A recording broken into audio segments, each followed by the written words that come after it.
think I'll cross and take my mans out, just kill yourself. In the trenches, 40 on my hip, I had to fix my belt. What's good, YouTube? It's your boy Cotty. It's your boy Jumpman. We back with another video, y'all know what I'm saying? Today, y'all, we got a real interesting video. Pippen versus Jordan, the saddest beef in NBA history. I never knew they was beefing, but alright. I thought that was cool. Oh God, I thought that was cool, bro. Like, man, the Last Dance documentary or whatever, like, I thought everything was nice, bro.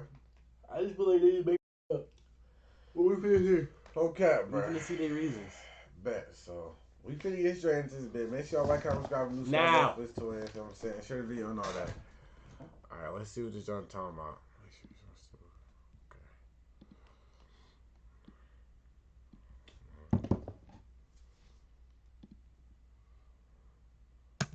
Do you think that Michael Jordan would be as successful without you? No. In 2009, when Michael Jordan entered the Basketball Hall of Fame, the first person he mentioned and thanked was Scottie Pippen. You never just saw me, saw Scottie Pippen. Next year, it was Michael who presented Scottie to the Hall of Fame. When Pippen worked on ESPN and had to do a LeBron versus Jordan comparison, Pippen said this. And there's no game that I would ever play in and pick LeBron James over Michael Jordan. But this was in 2018, when Scottie and Michael's relationship seemed like the happiest marriages. While Jordan was known to be a harsh teammate, who bullied players and even punched Steve Kerr in the face, we never heard those kinds of stories about Scottie. And then came the pandemic, and the sporting world stopped. He has just tweeted within the past 2 minutes that the NBA is suspending the season. Deprived of anything to cheer for. I remember this shit, bro. That's how I knew. Bro. That's literally. That's how I knew our school was finna end. Bro, yeah, okay, on God though, because I remember it was senior year, bro, and it was spring break, and it was like, yes, bro, we gonna add on another week to spring break. I was like, turn off all dog. And then it was like the NBA postponed. I was like, it's rash, bro. The whole world shut down after that. I swear to God. I think it was didn't they do that shit like in the middle of a game or some shit, and that ended the game or something, bro? I think so. It was something like that, bro. It was something like that. That was wild, bro.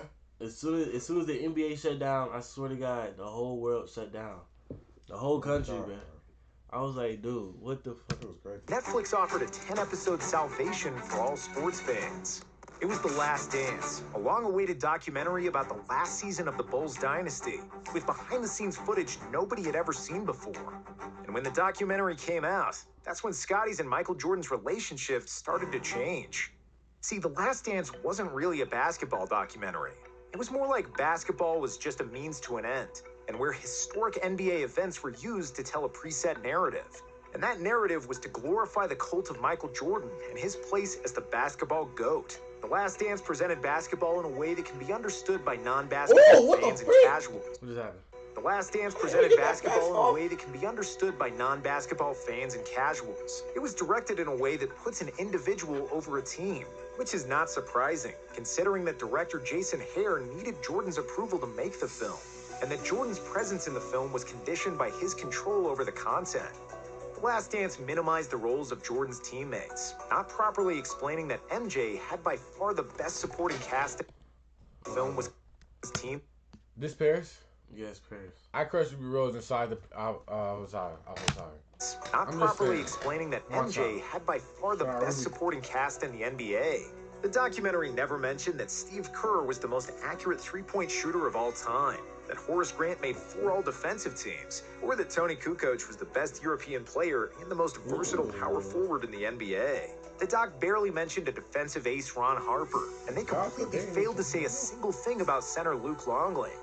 Dennis Rodman got a lot of screen time, but much less as the best rebounder in NBA history, and more of a party animal that Jordan needed to drag by the years from I think they capping though. They had an episode about him. Yes, on God though, they had an episode about him. But what was Dennis Rodman doing? Dennis Rodman got a lot of screen time, but much less as the best rebounder in NBA history, and more of a party animal that Jordan needed to but much less as the best rebounder in Longley. Dennis Rodman got a lot of screen time, but much less as the best rebounder in NBA history, and more of a party animal that Jordan needed to drag by the years from Carmen Electra's hotel room. But the player who was most hurt about the whole thing was Scottie Pippen, and it's not hard to see why. Most hurt about the this is the girl that Michael Jackson was dating. Carmen Electra's mistaken, bro. He was trying to crash on him. hotel room. He was trying to get But some the blue player eye. who was most hurt about the whole thing was Scottie Pippen. And it's not hard to see why. I had a ruptured tendon in my ankle, and I decided to have surgery late because I was like, you know what? I'm not going to my summer up trying to rehab for a season. Scottie Pippen of the Bulls will be out for 2 to 3 months. What Scottie was trying to do was trying to force management to change his contract. And Jerry wasn't going to do that. MJ called out Pippen as being selfish for delaying surgery. That's Welcome to Total One. Say no. That clip would have kept going on. It would have been raps. that season, Jordan was making $33 million, while Scottie was earning just $2.7 million. While the second episode of the documentary did center around Scottie and his unbelievably hard road to the NBA, in the end, the focus of the narrative quickly returned to MJ. And despite being so Jordan-centric, The Last Dance was a successful project because it achieved 3 goals. It managed to entertain and occupy the sports world in the biggest absence of sports since the 1860s. It served as a nostalgia for the people who lived through the Bulls dynasty, and it revitalized the interest in Jordan among the younger generation. Everyone holding the championship? If we look at the doc as an entertaining story for the masses, The Last Dance absolutely killed and knocked it out of the park. But in terms of explaining basketball nuances and strengthening relationships between the Bulls players, The Last Dance backfired completely. In May 2020, after the last episode aired, Jordan sent a rare text to Scottie Pippen. "What's up, dude? I'm getting a word that you're upset with me. Love to talk about it if you have time." Pippen did call him back and explained his displeasure with how the rest of the Bulls were portrayed. When asked about it, Scottie backtracked a little bit. "This documentary has not changed our relationship." This kind of federal though. How you know the text messages? Yeah, now? bro. I was just gonna say something about that, bro. That's federal. He acting like TMZ or some shit. Hella Or federal. DJ Vlad, nigga. About it, Scottie backtracked a little bit. "This documentary has not changed our relationship. We will be friends forever. I told Michael I wasn't too pleased with The Last Dance. He accepted it. He said, 'Hey, you're right. That was pretty much it.' But it wasn't it, and this comment aged badly really quickly." In 2021, Pippen started to unravel his feelings about Jordan, issuing a series of comments during the promotion of his autobiography titled Unguarded. Scottie told a story about how Jordan used to cheat him out of $100 during each Bulls game by bribing the staff to tell him who was going to win Jumbotron races. During a GQ interview, Pip accused Jordan of being selfish for leaving the Bulls to pursue a baseball career. What did you think when he said he was going to go play baseball? Yeah, it was a big decision, but it was a selfish decision, but it was kind of who Michael Jordan was. Implying that he spent too much time grieving He the came death. back, But that's the thing though. I don't think like he said that like he went to go play baseball because his dad wanted to go see him play baseball. And his dad got murdered the year before. Yes, bro. So what's wrong with that? I'd rather be selfish in that situation too, bro. My dad got murdered and all he wanted to see is me play baseball. Yes, bro. I go do this shit. The fuck? His father. Scottie also downplayed Jordan's flu game, saying that he didn't receive any praise for playing the 1998 finals with a herniated disc. But the biggest criticism about Jordan the player was when Pippen said that the Bulls didn't win 6 rings because of MJ, and that they did it in spite of him. Seeing again how poorly Michael treated his teammates, I cringed, as I did back then. We didn't win 6 championships because he was tough with the guys. We won in spite of his bullying. We won because we played team basketball, which hadn't been the case my first 2 seasons when Doug Collins was our coach. In his book, Scottie also changed his perspective on the LeBron versus Jordan debate. I may go as far as to say Mike ruined basketball. In the 80s on the playgrounds, you'd have everyone moving the ball around, passing to help the team. That stopped in the 90s. Kids wanted to be like Mike. And Mike didn't want to pass, didn't want to rebound, or defend the best player. He wanted everything done for him. That's why I always believed LeBron James was the greatest player this game has ever seen. Talk your shit, Scottie. Does everything and embodies what the game is truly about. Talk your shit, Scottie.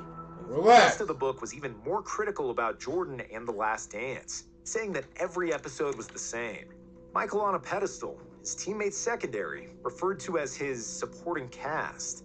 Michael could shoot 6 for 24 from the field, commit 5 turnovers, and he was still, in the minds of the adoring press and public, the errorless Jordan. Scottie was also pissed that Jordan received $10 million for his involvement in the documentary, while he and the rest of the Bulls got nothing. Made a documentary about me and my thing. Everybody else got nothing though. That's crazy. I crash out. I'm going to the executive. You gotta give me at least a 1 or 2, 3 mil. On God, if you even put me in a documentary. The nigga, Michael Jordan already worth $1 billion. What the fuck you need 10 million for? If my face in a documentary, you give me a mil. A mil. I don't care. I don't care if I say, hey ya. Oh God, no. I don't care if I just score a bucket then. I don't care if you get a clip of me running down the court, nigga. Give me a mil. I don't care if you see me warming up with the team or something, bro. I don't care if you see me in the locker room. Give me a mil. What the freak? A mil now. Bruh. Involvement in the documentary, while he and the rest of the Bulls got nothing. Pip wasn't done there, and he also unloaded on Phil Jackson during an interview with Dan Patrick. But Scottie, I Pippen understand was that, being Scottie. selfish too in documentaries about in the beginning part he was saying some shit about him getting paid or some shit though. And he stopped playing and shit. Until he got paid though. Yeah, he just said he set out. Yeah, so was that not selfish too? Very. Oh, Scottie. Just going by what you said you need to read between the fine lines. It was a racial move to give Tony Kukoc a rod. So, I mean, if you knew that Scottie Pippen had been with the Bulls from '87, wouldn't you give Scottie Pippen one opportunity to get a last-second shot without Michael Jordan? But have you talked to Phil about this? Because by saying a racial move, then you're calling Phil a racist. No, come on. Okay. I don't got a problem with that. Scottie took shots at Charles Barkley, calling him not dedicated enough to win a title, and Isaiah Thomas, whom he called a dirty player. However, while we do agree that The Last Dance was overly centered on Jordan, and that there is a lot of truth in Pippen's words about the documentary, we can't escape the feeling that Scottie overreacted. In the doc, MJ still said there is no Jordan without Pippen. The Last Dance covered how underpaid Pippen was, and his success as the leader of the Bulls without Jordan. Phil Jackson called Scottie the second best player in the league. And the doc Think about it. If let's say, okay, I'm the one that gets all the buckets, but you the one that get all the blocks, the turnovers, the really the game stealing shit. But they paying me 10 mil, they paying you $500K.